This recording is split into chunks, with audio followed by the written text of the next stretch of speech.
সুপ্রিয় দর্শক আসসালামু আলাইকুম, কেমন আছেন আপনারা? নিশ্চয়ই ভালো আছেন। আজকের ভিডিওতে আপনাদের সবাইকে স্বাগত জানাচ্ছি। আজকে আমি আপনাদের সাথে শেয়ার করব ত্বকের লাবণ্যতা যেন না হারায় সেটার জন্য যে কাজটা বেশি বেশি করবেন। তাহলে চলুন মূল ভিডিওতে যাওয়া যাক।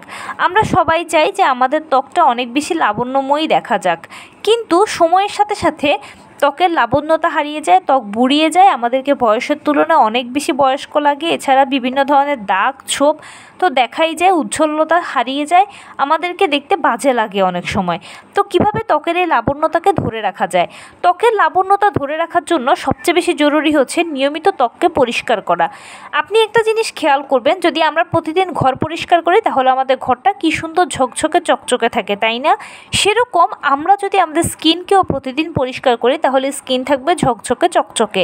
আপনি আপনার রেগুলার যে স্কিন কেয়ারটা করে থাকেন সেটাই করবেন, শুধুমাত্র প্রতিদিন করবেন এবং সেই সাথে অবশ্যই চেষ্টা করবেন দুবেলা যদি করা যায়। সকালবেলা ঘুম থেকে উঠে একবার এবং রাতের বেলা ঘুমোতে যাওয়ার আগে একবার।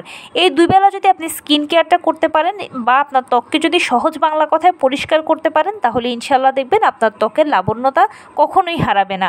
এক্ষেত্রে আমি ছোট্ট একটা রেমেডির কথা বলি, সেটা হচ্ছে যে 1 চামচ বেসনের সাথে 1 চামচ পানিকে মিশিয়ে মুখে লাগিয়ে রাখবেন। কিছুক্ষণ রাখার পরে এটা যখন একটু শুকিয়ে আসবে তখন খুব ভালো করে ম্যাসাজ করে ধুয়ে ফেলবেন। শর্টকাটে আপনি এভাবে আপনার স্কিনকে পরিষ্কার করতে পারেন, কারণ বেসন খুব ভালো পরিষ্কারক হিসেবে কাজ করে। ত্বকের উজ্জ্বলতা ধরে রাখতেও বেসনের কোনো জুড়ি নেই। যদি পছন্দ করেন তাহলে এই রেমেডিটার সাথে আপনি পানির পরিবর্তে গোলাপ জল ব্যবহার করতে পারেন, লেবুর রস দিতে পারেন, মুলতানি মাটি ব্যবহার করতে পারেন। আপনার পছন্দ মতো ন্যাচারাল জিনিস আপনি এখানে ইউজ করতে পারেন, কোনো অসুবিধা নেই। এবারে আরেকটা জিনিস সবচেয়ে গুরুত্বপূর্ণ, সেটা হচ্ছে খাদ্যাভ্যাসে। বর্তমানে আমরা বাহিরের খাবার খেতে খুব পছন্দ করি, কিছু থেকে কিছু হলেই খাবার বাহিরে অর্ডার করি বা খাবার বাহিরে গিয়ে খাই। আমরা বাহিরে খাওয়ার জন্য শুধু ছুতা খুঁজতে থাকি যে কিভাবে আমাদের বাহিরে খাবার খাওয়া যায় বা বাহিরে কিভাবে আমরা খেতে পারবো, এই আমাদের চিন্তা ভাবনা থাকে। ত্বককে যদি ভালো রাখতে চান, ত্বকের যদি উজ্জ্বলতা থাকুক এটা যদি চান, তাহলে বাহিরের খাবারকে না বলুন।